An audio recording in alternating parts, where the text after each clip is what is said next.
Hello and welcome to part 4 of On the Road. And to set the scene, I am still riding from Tarago to Bungendore. Early in this clip I will come into the village or township of Bungendore and then make a right hand turn onto a road whose name I can't remember, and from there I'll be riding towards the Federal Highway. I won't make it to the Federal Highway by the end of this clip, but I'll be well on the way to there.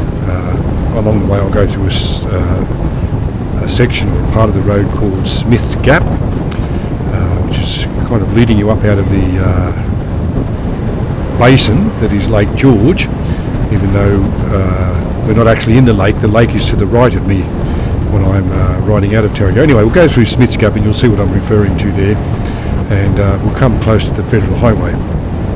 Now, as with the last couple of clips, I've decided to leave the audio from the bike in rather than muted. In other words, so you will pick up the sound, the road sounds, you'll pick up some wind noise from the microphone in the camera, you'll pick up a little bit of maybe snippets of music, and just general road noise and environmental noise. And unfortunately you still have that black spot in the middle of the screen from the blemish or finger mark or whatever it was on the lens of the camera, which I should have cleaned off but wasn't aware of until obviously I'd uploaded the footage. So here we are. That's the context of what I'm doing today, and I thought today what I would do is talk about movies. So if you don't want to listen to my opinions about movies, then as always turn the volume down and just enjoy the scenery. And if you're interested in my opinion about movies, stay tuned and stay listening, stay watching, and we'll see what I have to say. Now, when I say I want to talk about movies, I don't want to talk about a particular movie or any individual movie. I just want to talk about movies in general and express a few opinions and points of view about various things to do with movie making. Bearing in mind I'm not a student of film, I've never studied film, I haven't done a thing called film studies or anything like that, and I admit to not going to the movies very often and rarely watching movies on TV. Also, I understand and accept that many people have that everybody has different tastes, and what I think might be a classic movie, other people might think is rubbish, and vice versa. And a movie that I might enjoy, other people might think, well, that was terrible. So we all have different opinions, and we all have different tastes, and that's probably why there are so many niches in movie making at the moment, to cater for everybody, from kids to adults. Action, dramas, rom-coms, you name it, there's a niche and a category for it. Comic book stories, superhero stories, and so on. Many people, of course, get a great deal of pleasure out of going to the movies, going to the cinema and seeing a movie. And they like that because they like the big screen experience. They like to get their popcorn and their Coke or whatever it is, or their choc top ice cream, and they like to sit back in the big screen with the surround sound in a comfortable seat and watch the movie. Other people are happy to watch the movie from home on their television, and one of the problems at the moment is that movies are very quickly moving from cinema release to streaming services, which mean that whereupon once a movie was released and you might have had something like 60 or 90 days before it turned up on television, so people would go and see it and they'd spend the money at the cinema to go and see it. Now what's happening is the movie is turning up on the streaming service within about a week of it being released. So people are often saying, well, I pay already enough for streaming, so I think I'll stay home and watch the movie at home rather than go to the cinema and watch it. Put up with people who talk and play on their phones and all that sort of stuff. I can watch it watch it in my lounge room. So there's that to consider. But what I was thinking about is, rather than those specific factors, is, well, what makes a good movie in the first place? And I suppose it's a combination of many things, and it'll be different for each person. But for me, I want to be entertained. I want there to be a story that's interesting. I want the actors to be believable. I want there to be authenticity if it's necessary. I want there to be interesting plots and interesting actors doing their job well, and so on. Other people may not care so much about those things. They just want to go to the movies and spend an hour and a half or 2 hours watching something and forget about what's going on in the rest of the world for that period of time and just enjoy whatever's on the screen. And I'm sure there's a place for that in amongst the times when you want to go and be intellectually stimulated, or you want to be challenged by a particular issue, or made to think about something you probably haven't thought about in the past. One of the big factors that to me makes it for a successful movie is that the actors are believable. And by that I mean that we invest our emotional energy in the characters that we're watching on the screen. We want the good guys to succeed most of the time. Sometimes we're even happy for the bad guys to succeed if the badder guys deserve what they're getting. But what I mean by believable is that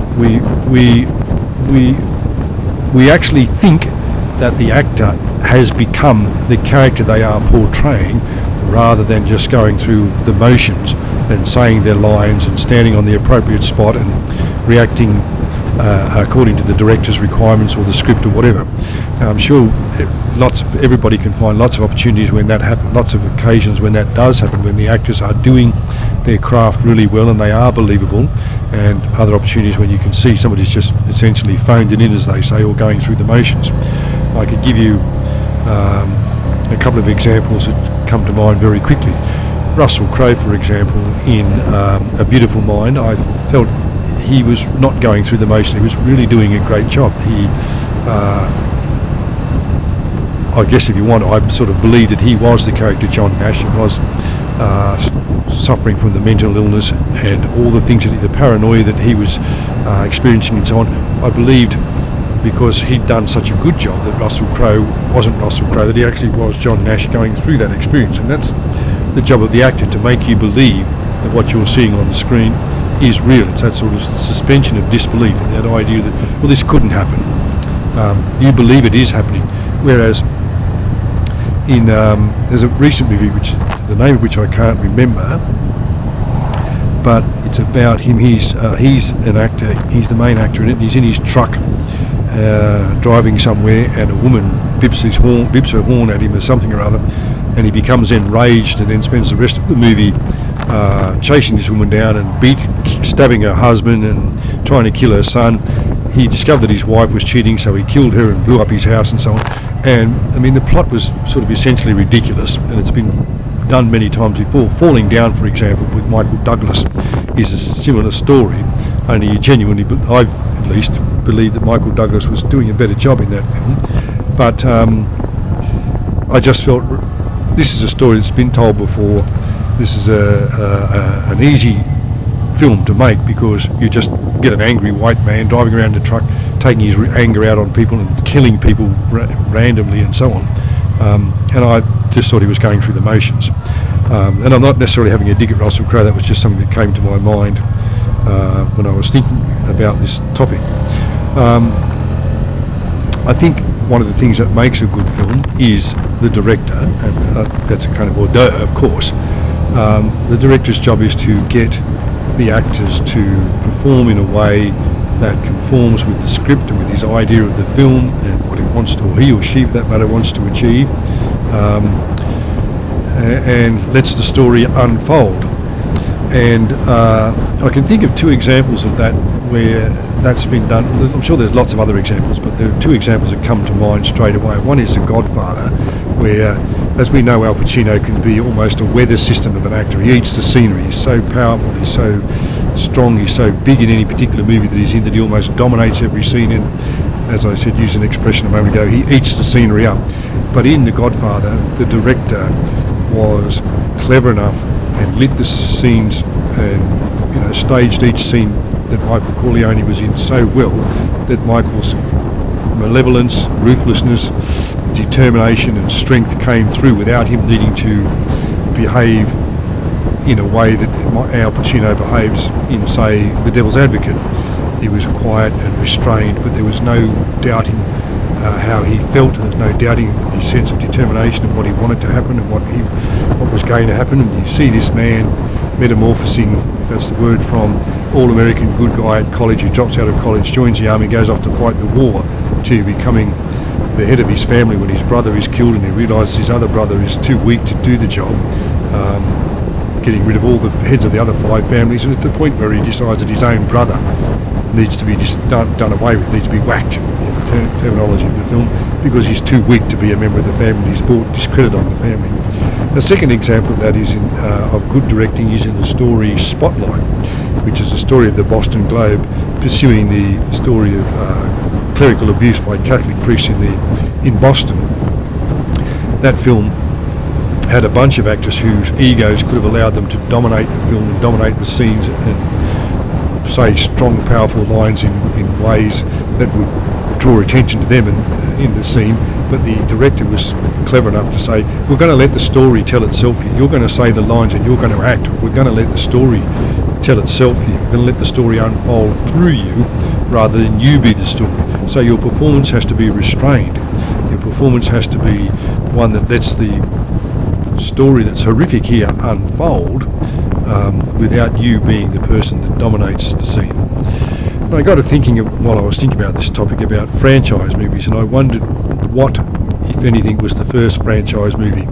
And originally I thought that the spaghetti western starring Clint Eastwood, that is A Fistful of Dollars, A Few Dollars More, and The Good, the Bad and the Ugly, would be the first example of a franchise film, in that Clint Eastwood played the same character in 3 different films. Each of those films was a standalone film. You didn't need to see one to understand the others, but he was the same character in each 3 films, in the same way as, say, Bruce Willis is the same character in all the Die Hard films and so on.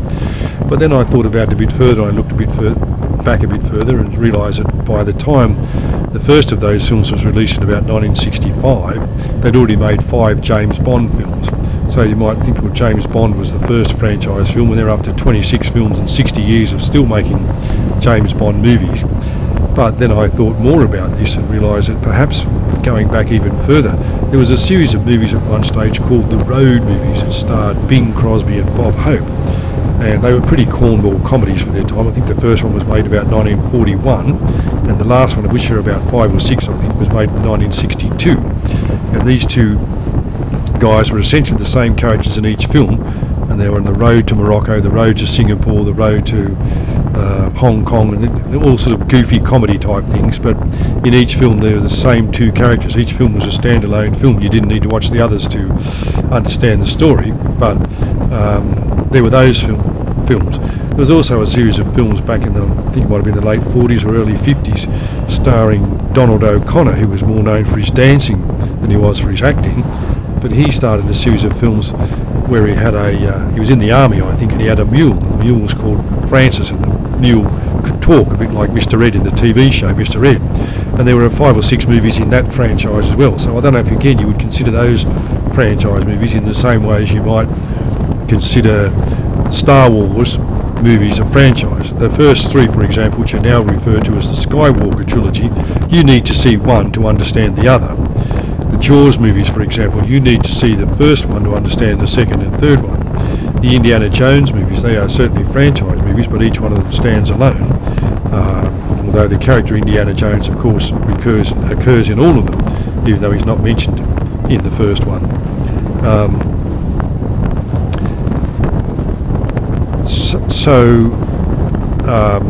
I just got to think about this idea of franchise movies and what makes a franchise movie. And franchise movies are always a success because you've established the characters, and all you do is keep feeding the public more of the same characters. But at some point you've got to make a decision and say, well, do we continue with this character, or do we kill him off now, because we're getting to the point where it's being a bit ridiculous. And in my view, for example, the last of the Indiana Jones 4 with the crystal skulls, they'd reached that point and they should not have made that film. Anyway, those are my thoughts about movies and filmmaking and so on, and I hope you enjoyed them, and I will talk to you when I'm making the next video.